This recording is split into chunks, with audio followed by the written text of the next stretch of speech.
Redditors, what is one thing you are 100% sure you've seen, but people would say you are crazy if you said you seen it? Serious.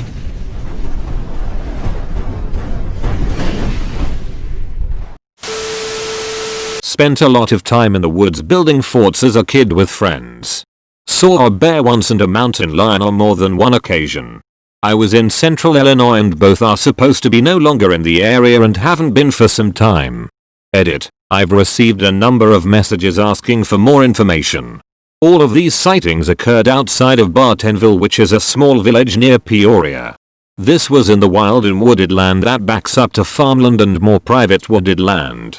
Many river and creek tributaries running through this area. The bear I saw was strolling through a harvested cornfield between two sections of woods. My friend and I watched this from about 100 yards. The two mountain lion sightings. My friend and I were building a fort on the side of a steep hill that overlooked a small creek tributary and saw it doing something at the creek bed. We were busy on our fort and we never saw it approach. As it left, it quickly disappeared into the thick underbrush and made no sound at all. The second sighting was a few years later at the edge of the woods around dusk at a house that backed up to the woods. Strangely, in all my years back there I saw tons of wildlife. Deer, raccoons, possums, squirrels, owls, hawks, and coyotes. Even found old graves from settlers. I never once saw wild turkey and apparently the area is filled with them. This is the most scary, unbelievable thing that has ever happened to me. First, a little background. My brother and I were in San Francisco for a vacation and were planning to go explore Chinatown. As you may or may not know, there are usually very prominent Chinese mob presence in large American Chinatowns. Now getting to the story. Me and the bro were strolling through Chinatown, having a great time, when we both happened to look down this small alley. And I shit you not, there were two Chinese men in suits holding another man who looked beaten up. One of them opened a door to a building and the other pushed the man inside and closed it. They proceeded to leave. Being intrigued as fuck, we stayed around for a while, and about 5 minutes later two men walked out, one carrying a large duffel bag, the other putting away a handgun into his jacket. We called the police and reported a murder in Chinatown and quickly left. 1 day later, we got a call from the police asking a few more questions and they said thank you and hung up. TLDR. Bro and I witnessed Chinese mob murder in San Francisco. Call police who were shady about it. Still think about it. Creepy as dick. Not really that nobody will believe me, but more to the fact that I don't believe it. Alright, so I'm coming back from Daytona Beach. For those of you who live around, I'm taking 415, alone. It's around 2 AM. I'm the only one on the road. I'm also starting to get bored. When the fuck out of nowhere I see a dog standing in the road. I literally stop within feet of him. I lower my radio and I hear him just barking over and over. I can still remember the pattern. Well, I'm tapping the horn so he can go out of the way. When I hear a knock on my passenger window. It made me jump and let out a whimper that scared me even more. I look back and my brake light illuminates what looked like 7-10 people crowding my car. I noped the fuck out of there, whipping around the dog. When I got home I thought what my night could have been. Or if it was just my imagination. Looking back, I don't even remember what the dog looked like. Holy shit, the same damn thing happened to me. It wasn't a dog in the road but a group of people about 2 or 3 miles west of 44. I thought someone might have been hurt or something. There were maybe 10 or 12 people and they went across the road.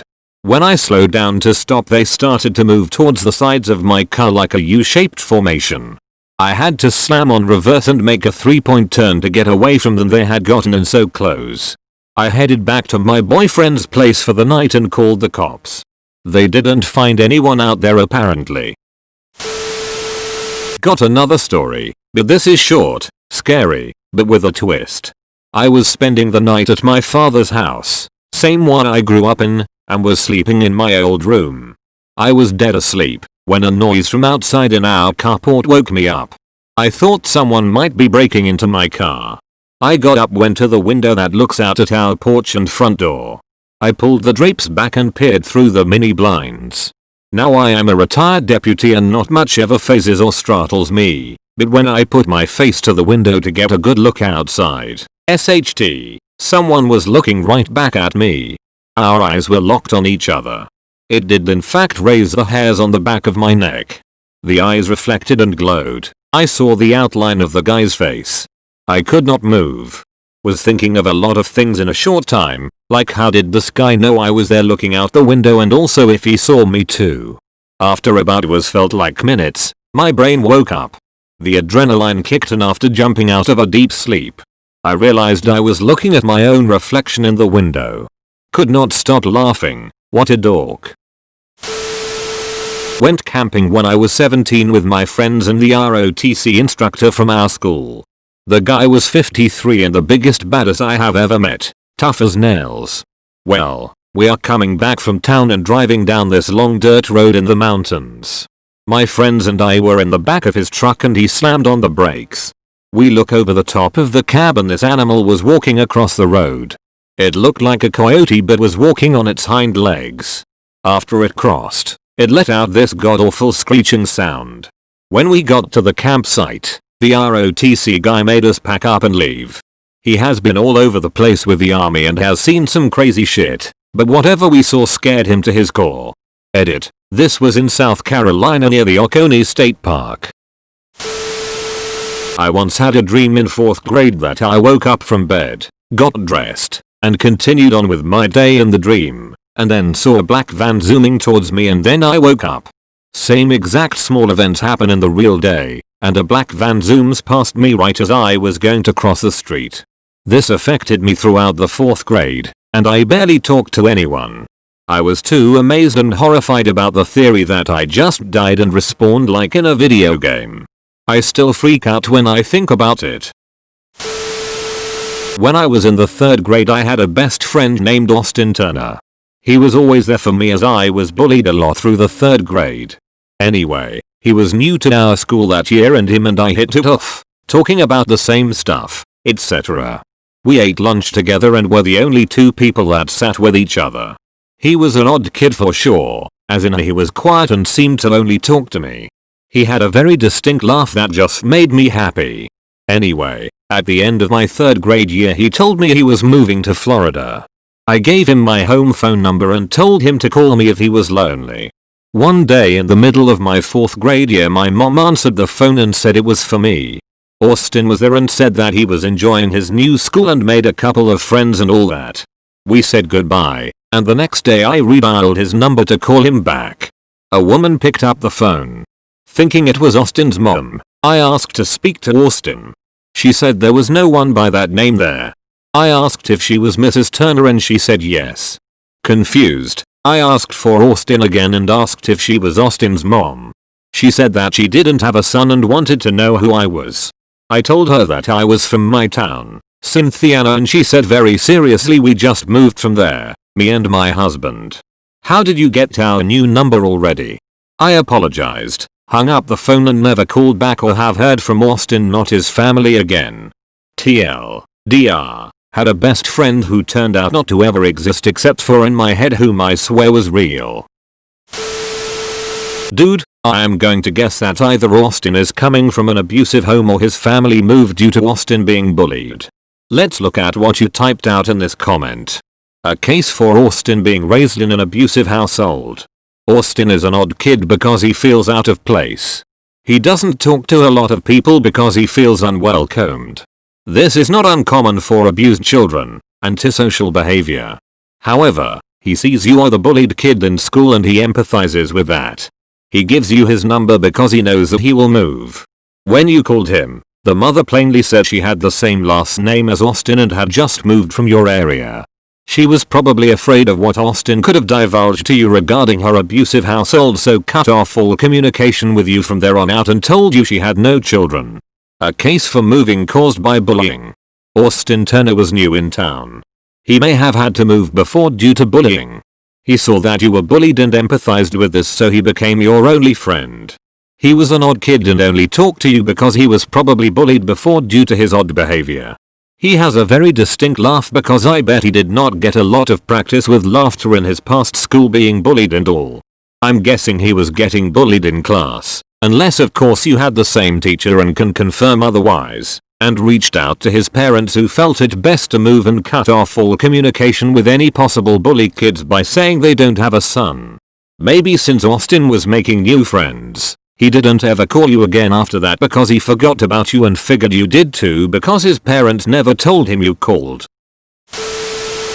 My son had one of those brainy baby activity toy things. It started making noises when no one was touching it. I just figured the batteries were going. One night I was up late and it starts doing its thing, making noises and whatnot. I thought it was kind of funny if I said something to my husband. The toy seemed to respond. The thing was designed that after a period of inactivity it would say, "Where did you go?" and turn off. That night it said, "Where did it go?" so we freaked and threw it away. I had a similar experience also with a child's electronic toy. Woke up around 2 AM one morning to the sound of a laughing. Wandered the house and it stopped. Went back to bed and I heard it again. Once again I got up. This time when it stopped I waited. Nothing. As soon as I turned the light off I heard the laughter again. Switched the light back on and looked in the general vicinity of where the sound was coming from to see the toy basket. I walked over to it and started looking through it to find that somehow a toy clown was switching itself on. I quickly took the batteries out because everyone knows clowns are evil. When I was around 4, I had a Barbie doll that I loved to play with and take with to bed. I remember carrying it around with me everywhere. One night, I'm turning over to go to bed, and I see that my doll's eyes are glowing green. I freak out, and drop the doll, and it rolls underneath my bed. I go to sleep after that. The next morning, I wake up, check underneath the bed for my doll, and it's not there. I can't find it anywhere. I never saw that doll again. The older I get, the freakier I realize that was younger me just wrote it off as a loss. I had cartoons to watch, cereal to stuff my face with. Speaking of Barbie dolls. One time my sister was at a friend's house, but she forgot her favorite Barbie. My mom sends me into her room to go get it so I can drop it off for her. Speaking of Barbie dolls. One time my sister was at a friend's house, but she forgot her favorite Barbie. My mom sends me into her room to go get it so I can drop it off for her. I showed my mom, and we both found it hilarious and incredibly creepy. Why would my sister hang her Barbie? I go to drop it off and ask her why she did it. She tells me that she was playing with it before leaving and just set it on the bed, no hanging. The shoestring matched hers perfectly, but she still had both of hers. I assume it was just an extra that came in the pack or something, but it was still creepy. Well, I didn't see it, but it still applies. I used to get frequent migraines, usually once a month, nearly to the date. When I get a migraine it starts out with blurry vision, then my eyes start to hurt, then I get a roaring headache, then once the pain is intense enough, I will projectile vomit. Anyways, one day when I was a freshman we were having a big pep assembly, and one of the classes was having an assembly. I was watching when I suddenly noticed that my vision was getting blurry. I shot a text to my mom, saying I needed to be picked up ASAP, and went to the bathroom. I walked into one of the stalls and just sat on the lid of the toilet, head in hands, as the headache was starting to come on. I'm sitting in there for a minute or two when I hear someone else walk into the bathroom. "Anyone in here?" one of them asks, to which I do not reply because I'm ready to throw up and I don't feel like replying. Then I notice that a second person had entered the bathroom and was talking to the first. I'm hardly listening to their conversation, they're doing their business and I'm trying to hold back vomit and not pass out from the pain. Suddenly, I hear scuffling. I hear shoes squeaking across the floor, big things being banged against each other, and the two guys are panting. They were fighting. Now, any other day I would have poked my head out to watch a fight, but I could hardly move so I just listened to the brawl. It goes on for a minute, neither of them saying a word the whole time, when they suddenly stop. One of them says, panting, "Hold on, gotta catch my breath." The other guy complied, and hear them just breathing really hard, obviously winded. One of them says, "Man, I haven't fought in months," and the other replies with, "Me either." A minute or two goes by and one of them says, "Okay, ready to go again, to which the other replies yeah, and I hear them punching and wrestling each other again. They're doing this for a few minutes when I hear whistling coming from the hallway, and the two suddenly stop. I hear the third guy walk in and one of the two brawlers says, "You whistle like a teacher." The guy laughs, says something unintelligible, and goes to do his business at a urinal. Now, by this point I'm sure that the fight is over. Nope. The two brawlers go at it once again, and this time the third guy, most likely with his wanker in hand, is cheering them on. He says something like yeah, hit him, and the two guys are laughing, all while punching each other. Eventually the three leave and I'm left alone to vomit into the toilet in peace. I get a text from my mom saying that she's here, so I wiped my mouth and I walked out to her car and went home. To this day I'm not sure if it actually happened or not, and most people think I made it up. TL. Doctor may or may not have been a part of a high school bathroom fight club. When I was about 1 year old, I was lying in my crib for a nap like a 1-year-old would do. My mom came in my room to check on me, change my diaper. She said that she found me standing up in my crib, looking at a chair that belonged in the dining room and saying birthday repeatedly. She was freaked out as she knew my dad had put the chair there. Later that day she was looking at her calendar and saw that it was my grandpa's birthday, and he had passed away a few months previous. My mom is not the type of person to make this up, and she swears to God that it happened. Seriously. My 3-year-old sometimes crawls into bed with me, and one night she had woken up, was sitting up giggling like someone was tickling her. Then she just stopped, said good night Grammy TT. Freaked me the fuck out, because the only person that could be her grandmother whose name starts with a T is my mom, and she passed away 12 years ago. Let me preface this by saying I am not superstitious. I do not even believe in astrological signs, and I have no interest in ever seeing a ghost. When I was about 12 I had a friend come over for a sleepover. My parents owned a farm and had built a little tree house separate from the main house that was my bedroom. My friend got freaked out sleeping in the tree house away from all the adults, so we ended up sleeping in the main house, in my childhood bedroom. I slept on the main bed. She slept on a mattress beside me, and behind the head of the main bed was a small space with a closet. During the middle of the night, I woke up and saw a lady, similar looking to my mother, wearing a long white nightgown, bending over my friend tenderly. I assumed my mum had come in to check on us, but when the woman stood up and looked at me I realized she was much younger than my mum, and just a little bit see-through. And also all one color, white. I had poor eyesight and obviously wasn't wearing my glasses to bed, so even though this lady was close enough for me to see clearly, I convinced myself it was just my eyesight playing up, seeing the curtains or something. The lady walked behind the bed, into the closet and disappeared. The next day when my friend had gone home, I asked my mum if she had checked in on us during the night, and mum said no. I figured I was imagining things and forgot all about it. Then, a few weeks later at school my friend asks, who was that random lady in your room the other night, and why did she go into the closet? TL. DR. Random ghost lady appears to me and my friend. Without discussing it with each other we both confirm seeing the same thing. Promptly crap ourselves. Edit update. In reference to some of the comments, I was pretty chill about seeing random lady disappear into the closet because I just decided it was so crazy terrifying I must be imagining it. And my friend didn't mention it to me earlier for the same reasons, she just assumed I knew who it was. And the tree house. My parents are basically Christian hippies, and as each of their children grew too big for the tiny little cottage main house, they built tree houses, caravans, sheds for us to live in. 'Twas sweet. I was once walking home at around 10 PM. I live in a small town and it was a weeknight, so the streets were pretty empty. I was walking up a hill that led to a line of buildings that were only on one side of the road. The other side was a thin row of trees at the top of a grass verge that bordered the main road. At the top of the hill there were some old buildings that were pretty dilapidated that have since been bulldozed. I'd walked past there many times, as I've lived in the town all my life. I'd never seen anyone enter or leave these buildings in all that time. I'd always assumed that maybe some squatters or addicts might use the building to either sleep in or shoot up. To be honest, The place was pretty creepy and there was always an open doorway blocked by a metal gate. I always felt a little bit uneasy walking past it because I had to pass by a shadowy corridor that I could see through the bars of the gate.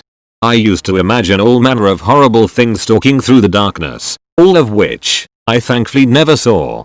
This night wasn't any different. All of the horrible things I'd imagined could peer through the gate, once again, did not. As I took my eyes off the doorway, a man stepped out of an alleyway that was set slightly back from the wall just ahead of me. He was wearing a long, black duster, and walked briskly ahead of me without looking back towards me. It took me by surprise, but I thought nothing of it. There were a few pubs at the bottom of the hill and people would often use the many nooks along these walls to take a piss with some limited privacy.